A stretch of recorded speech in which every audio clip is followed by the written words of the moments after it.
finally, last night, standout, amazing, accomplished, former amateur boxer turned legitimate professional now. Finally, it's been a while. But yeah, super happy I got the first debut out of the way. Well, the only debut I've had out of the way, and that's it. Yeah.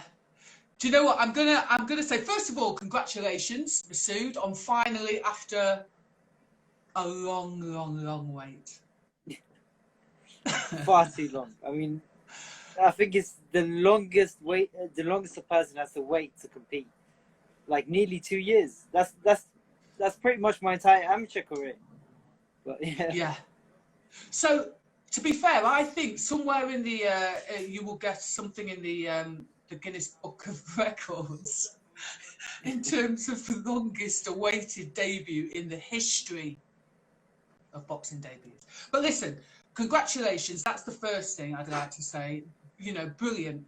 I have to say though, gutted for you. Absolutely gutted. Yeah, I mean, what sucks is that mine was the only fight that wasn't on live.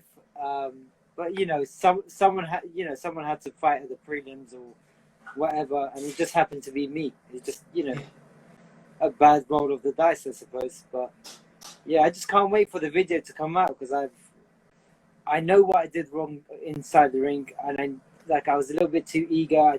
I didn't, you know, I just can't wait to watch the video and assess it, and that's it. So firstly, how does that work? How do they pick who goes on television? Do they, you know, put everybody's name in a hat and then draw it out? Honestly, it's beyond me. I have no idea. It's just something which I'm not aware of. I just knew that I didn't know I was the only one. You know, on the night I was like, shit, am I the only one not fighting live? And they said yeah, and I went, all right, fuck it. It is what it is. I have to go out and do and compete and try not to let that bother me too much. But yeah. Yeah. I think that one of the good things to have come out of it, Masood, is I know I've been scrambling around since yesterday to look for the fight. And I've had a look on social media and there's a lot of talk about you, considering nobody's seen it. I mean, I was waiting so long. I mean, there's I think it's just because of what came out. I think it said second round stoppage. Personally, this is just from my my own experience in the ring. In my eyes, he didn't look that hurt. I thought he was okay to continue. Again, I have to look at the video footage to see. He caught me with a shot where I felt like when he caught me with it, I was like, that's a baby punch. But my coach goes, no, that was a big punch. And I went, oh, was it? Oh, shit. But yeah, that's why I can't wait to assess it. So some of the viewers may not know, he speaks his mind. which is rare in this sport, and it's great. But listen, so I've seen some of the footage in terms of you giving interviews after. Firstly, I'd like to say you come across very, very well. But one of the things that, you know, people seem to be quite surprised about is the fact that you obviously you're overjoyed to have won, but you're upset that it didn't go on longer. Can you sort of elaborate on why that would be? I waited nearly 2 years to have my debut. I'd done hundreds and hundreds of rounds with top level people. Like I sparred with Lee McGregor, Lee Wood, Shabazz Masood, like Super Yusuf. I mean, the names are endless. There's loads of people I sparred and done countless numbers of rounds. I put so much time into it, and what a 5-minute fight. And I didn't even get started properly. I remember when the fight was finished, I went to my corner. I hope the mics went on, and I looked at my coach. I go, but I'm not even warm. Let me, like, I was about to start adding combinations on, and yeah. But, oh wow. I'm not being funny. After when I was watching the interviews, I was thinking, I wonder if they had to spray him down to make him glisten, to make it look like he'd done something. I mean, I swear easy, but for that fight, I'm going to be honest. I felt like I had more of a workout, like, because I was just throwing big shots. I didn't put my combinations together just yet, and it's a shame. Honestly, I wish I had shown a little bit more skill and just a little bit more awareness. I just got complacent. To be honest with you, Masood, number one, I know you, so I'm sure you did brilliantly, and you're just quite a self-critical person. You're always trying to make sure that you're one up in yourself each time. So I'm sure it's amazing when we get to see it. But one of the things that I've noticed is a lot of top amateurs that cross over into the pros, they say this a lot, that they want to sort of be able to show their skill set, and they get quite frustrated. Do you think that there's almost once you've kind of hit the dizzy heights of amateur boxing, do you think there's almost a reset? I mean, okay, you've got new skills to be learning, but is there a reset? You're almost going backwards to go forwards. Does that make sense? I know it makes perfect sense. Personally speaking, I think there is. I mean, there's so many stuff I did as an amateur. When I turned over to the pros, I still make those same mistakes, and that's why I'm so annoyed. I got caught with a punch which I should have never got caught with, just because I was making, the flaring my left hand in and out when it should have been tucked in. And it's just a whole different ball game. Like, it's 8-ounce gloves, it hurts a little bit more.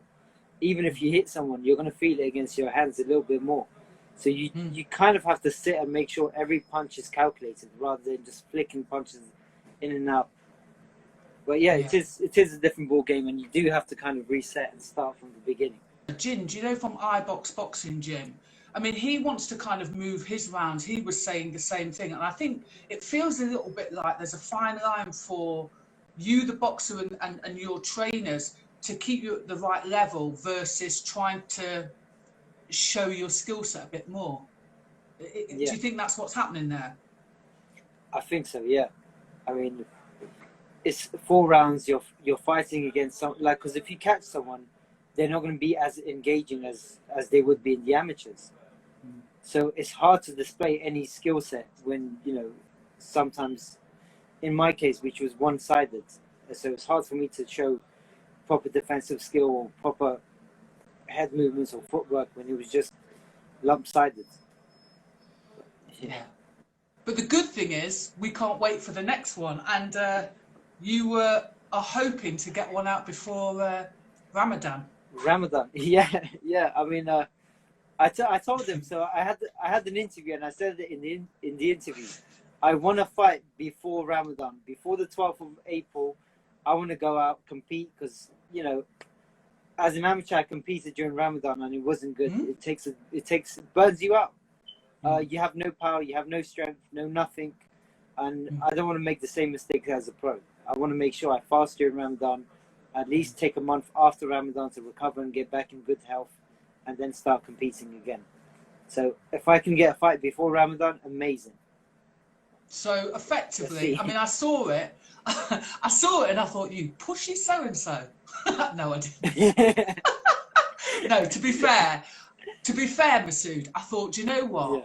Sometimes you've just got to take your career. Sorry, guys at Warren Management, but sometimes you've got to take your own thing in your own hands and go, right, this is what I want, and I'm just going to push through. I mean, I told them before the fight, I go to them, I want another one before the 12th of April. I said that to them like a few days before the fight. I go, there's Ramadan's coming up. I don't want to compete during Ramadan. And if that comes up, that's at least 2 months of me being inactive. Yeah. So I said that to them before the fight, and I had to make sure I said it to them straight after the fight. And it just happened to be on an interview. Yeah, funnily enough. I thought that was very strategic. But you have been... high, so. Say that again? I said the emotions were high. I was just, you just want to go out again and compete again. No, fair play to you. There's been a lot of talk, Masood. People saying you're one of the brightest stars, coming out on the pro scene at the minute. I mean, that must be, considering we still ain't seen it, that must be quite reassuring. No, it's very reassuring. I mean, the amount of love and support I had was amazing. I mean, I spent like, because they stuck us in a hotel room and you don't do anything. I literally spent my entire time just interacting with different people who were cheering me on, and it was amazing. And even after the fight, I spent my entire time responding to people who were saying, "Oh, it was a shame that we didn't get to see you live, but we're here to support you." So yeah, I was super happy. Yeah, I think the person that wrote that was also the same person, and I'm guessing this person was either one at the fight or two, you've paid them to say it, because they also said that yours was the best out of all the debuts. This is something that I read on social media, so praise indeed. Yeah, I mean, not to sound, fuck it, I'm gonna say it. Not to sound offensive. This is about Masood. Why are you being polite? Okay, I'm gonna say, like, one of the debuts. Again, both of them, I know them. They're both very, very good guys. One of the debuts, I've read a lot of the comments. People were saying it should have been a draw. So again, you can't have the best debut if you said it was a draw. If people said it was a draw, the other one, it was a point decision. It went through long. It's just mine was the only one that was actually dominant, and I managed to get a stoppage. And you know, and that guy, the guy that I fought, isn't a pushover. Loads of people have fought him. He's been stopped twice ever, and one of them wasn't a stoppage. Like, it was stopped unfairly, and I managed to do it for real. Yeah, so, yeah. Nice. When you got home, the downside, all the adrenaline settled. Did you sit down and watch the Canelo fight? I was on the phone to you. Well, I put the phone down from you and I watched it. So, did you not watch it? I watched it. I stayed up. Watched it. Oh, such a beautiful fight. Oh. I mean, every time I think someone's gonna give him trouble, it's just the complete opposite. Oh. And you have to say, he is literally the most complete boxer there is. Yeah. I mean, I'm going to be honest with you. After he threw about 10 punches, and I'm really not trying to disrespect Yildirim, but I thought in my head I give it 2 rounds. So he lasted 3, or 2.5, 3-ish. Yeah. So, but mate, he's like the king, isn't it? I mean, it looked effortless. It looked effortless, like it was just a walk in the park. Yeah. You can tell. He almost got. He looked a bit bored at something, like, oh. Yeah, he threw the 1-2, looked and dropped him, and looked back. He's like, I trained this hard for this. With the greatest, do you know what, Masood? That's the feeling that I was getting off him. Like, so he'd done that 1-2 down the middle, and it was almost like, oh God, I'm so bored here. Let me just finish it. And that sounds really awful. Yeah. But the technique, the throwing from just little tiny angles that you're like, oh, mate. Honestly, since the Mayweather fight, he's just come on levels and levels. Like, there's nothing else you can say about him, but praise him. I mean, if you're looking at him like in terms of like, oh, what can you find that he does technically wrong? He never wastes a shot. No, closes down the range really well. Makes you look stupid when you're throwing punches. Like you're throwing punches, you're hitting him, but you're hitting his guard, and he's just looking at you like, no effect, nothing. I know. After he gave a little speech, it was just a bit like, ugh. Anyway, I'm bored now. I didn't wait for the speech. I went straight to bed. I was like, screw this. Hey, listen, anything for me to look at Canelo. Mas, talk to me about what goes on in that secretive hotel in the bubble. What goes on there? Nothing. Absolutely nothing. Oh. It's so boring. Because tensions are high. You're just sitting there. But yeah, in fact, something did happen. So they gave us a call. They said, you all tested negative. Come downstairs, collect your green wristband. So we're like, yeah, cool. We're gonna go downstairs. me and Steve go to the Steve's my coach, so me and him go to the elevator, and we see my opponent walking down, and he's wearing a face mask, so I don't think he saw. So he's coming down. I stop the lift. I go, "Come inside, mate. You're tacker, right?" He goes, "Yeah." We have to go downstairs and collect the green sash, and we're having a conversation. I'm asking him about his day, where he travelled from, and it's a pleasant conversation. And at the end, he goes to me, "Oh, so who are you fighting?" I looked at him. I go, "You, man. I'm fighting you." We started cracking up, and I go, "Nah, I'm really going to punch your face in." I did see a lot of that yesterday. Really great, what's the word I'm looking for? Camaraderie and sportsmanship. I thought it was great. There's an argument that can make a fight difficult, but are you able to sort of just switch off from that? You've seen the videos I post about my best mates. Like I don't give a crap about their health when we're sparring. So if it's a fight, I really don't care about their health. Like I could be friends with you 1 minute and just something else another. Harsh. I mean my best mate, I've kicked him in sparring, so one of my best mates. So it happens. No, it's good though. I do like to see it. So, I'm guessing you haven't had that conversation yet. They've pulled you back down to earth. You're at work now, aren't you? So, yep, I work. Keeping your feet on the ground. Yeah.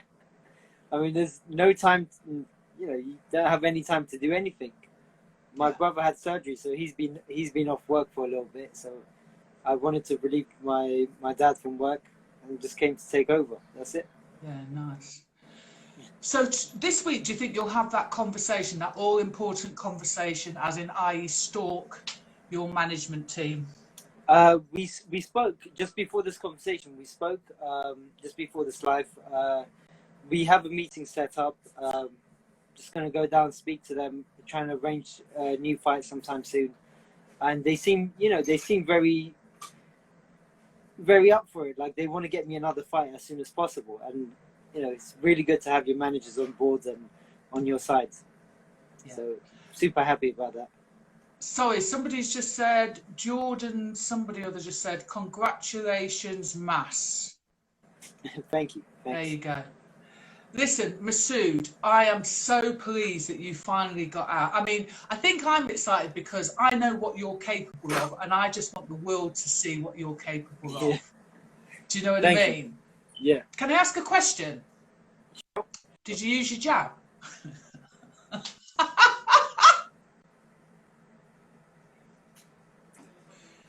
Mas, did you use your jab? Sorry, you've disappeared on me. Most of my punches were like right hooks. So, I hope I'm not going to be disappointed that there's no jabs. You're going to be a little bit disappointed. No, I'm not at all. I am so happy for you, Mas. Yeah. Listen, I'll let you get to work. Keep me posted with everything that's going on. Who is that? He is the future of boxing. What? That's nice. That is nice. He is the future. Well done, mate. That's Joe. Oh, now you lot want to get on him, and he's off to work now. But this is a thing which is nice. You're keeping it real. You're back at work. You know what, Masood? I wish you all the best, and we'll speak soon. Thank you so much. Appreciate it.